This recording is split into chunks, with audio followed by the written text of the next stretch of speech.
Welcome everyone to the Fairy Frequency channel. Tonight I'll be reading to you from this very creepy book called Ghosts and Ghastlies. This is a collection of short stories that were gathered together by Helen Hoke. And if you've missed any of the previous chapters of this very, very spooky book, you can find them in our original playlist titled Ghosts and Ghastlies. So, without further ado, the next chapter, An Invitation to a Ghost. Originally written by Jeffrey Palmer and Noel Lloyd, in which Ivan and Alexei, friends from childhood, pledge that whoever marries first will invite the other to his wedding, alive or dead. As it happens, Alexei dies, young, of a mysterious disease. On his wedding day, Ivan goes to the graveyard to invite Alexei. Ivan and Alexei had grown up together in the same village in Russia. They had played together as small children, gone to school together, and when they became young men, they always went together to the beseyadas, the evening gatherings where young people met to talk and sing and dance. The two friends were also good-natured rivals. Sometimes Ivan would be the first to do a thing, at other times Alexei would score over his friend. But in the long run, they were evenly matched in their accomplishments. One day, Ivan and Alexei were talking about their future, and the subject of marriage was naturally mentioned. They knew that they would not be able to see as much of each other when each of them had a wife to keep, but they made a solemn pact that whichever married first would invite the other to the wedding. Then followed more friendly rivalry. Who would be the bridegroom and who would be the wedding guest? "If I marry first," said Ivan, "I'll invite you to the wedding, whether you're alive or dead." "That goes for me, too," said Alexei solemnly. Some months passed, during which the young men worked and played together, and then Alexei was suddenly stricken by a mysterious disease and died after several weeks of illness. Ivan was very sad at losing his friend, and for a time felt lost and lonely. He recovered his high spirits, however, when he fell in love with one of the village girls, and when she agreed to marry him, he was overjoyed.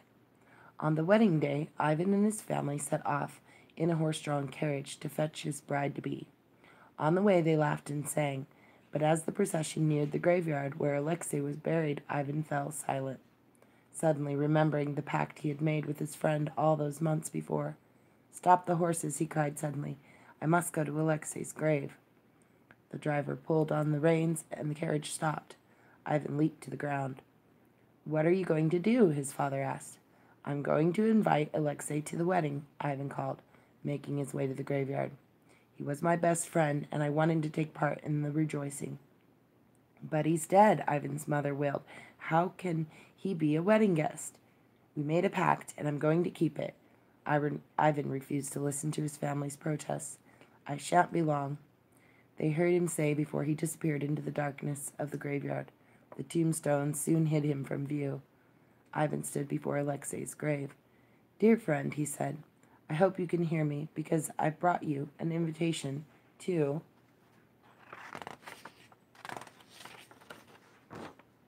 my wedding. I haven't forgotten my promise, you see."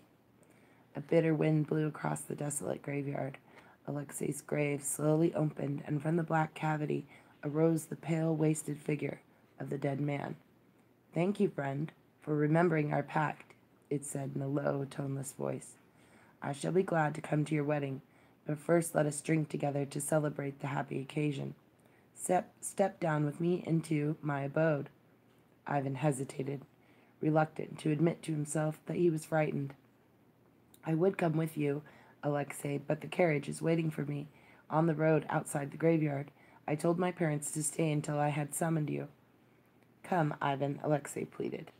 "It need not take us long to drink a glass in memory of the happy times that we used to have. The carriage can surely wait a minute or two." Ivan decided that he could not disappoint the ghost of his friend. He squared his shoulders and jumped into the open grave. The dead man poured out a cup of wine and handed it to Ivan.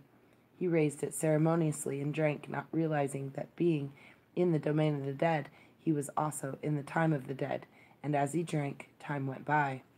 "Another cup of wine," said the ghost of Alexei.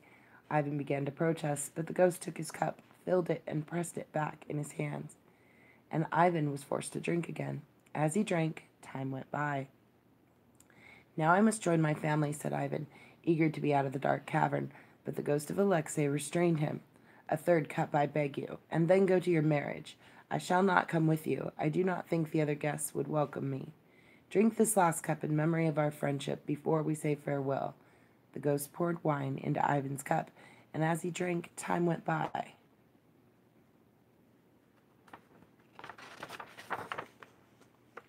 "Farewell, my friend," the words came faintly as the ghost sank back into the grave and the lid of the coffin closed after him. Then there was silence. With the wine singing in his head, Ivan clambered out of the grave and looked about him. To his amazement, the landscape seemed to have changed in a few minutes he had been drinking with his friend. The grave itself had disappeared under a tangle of weeds and overgrown bushes. The graveyard had changed into a stretch of wasteland. There was no sign of a road, and where the carriage had been waiting for him, patches of tall nettle grew.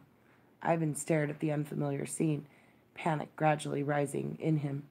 Then he began to run. Back to the village he had set out from earlier in such high spirits. Surely he would find everything normal there. Surely he would find an explanation of this strange happening. But more surprises awaited him in the village.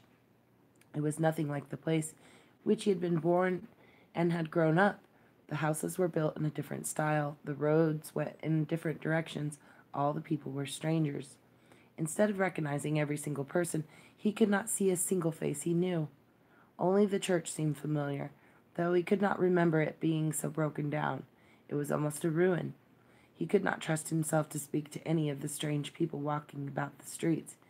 He would not have known what to say to them, but perhaps the priests could help him and tell him what had happened to the world that he had known.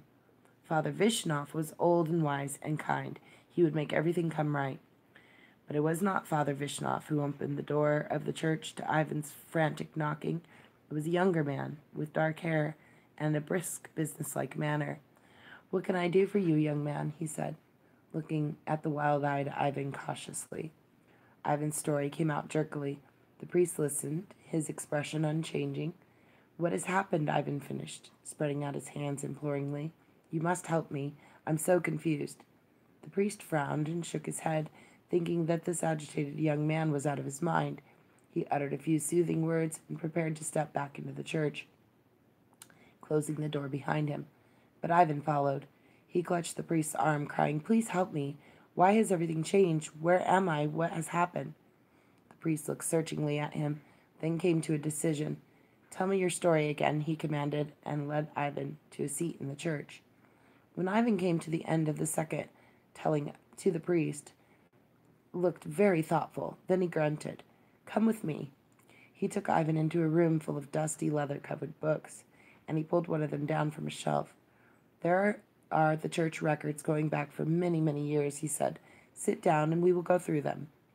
For hours they read through books and documents, going backwards in time, searching for any mention of Ivan and Alexei and the village people that Ivan had spoken about. They grew tired and red-eyed. The room grew dim. At last the priest gasped and pointed a shaking finger at a yellowing page. "Read," he ordered. Ivan focused his blurring gaze on the faded writing. Slowly, unbelievingly, he read the story of a bridegroom who had gone into the graveyard on his wedding day, had disappeared, had never been seen or heard of since. His family had waited for him to return, then had hunted for him high and low. When they had been unable to find any trace of him, they decided that he had been carried off by demons. The waiting bride-to-be had collapsed with shock. She had been ill for a long time afterwards, then had recovered and eventually married another man. Ivan turned an incredulous face to the priest. "But how can that be?" he asked. "Here I am now, ready to go with my family and be married at once." The priest looked at him sadly. "The date, my son. Did you not notice the date? The account you have just read. was written 300 years ago. You drank with the ghost of your friend. You are now a ghost yourself. And that is the end of An Invitation to a Ghost.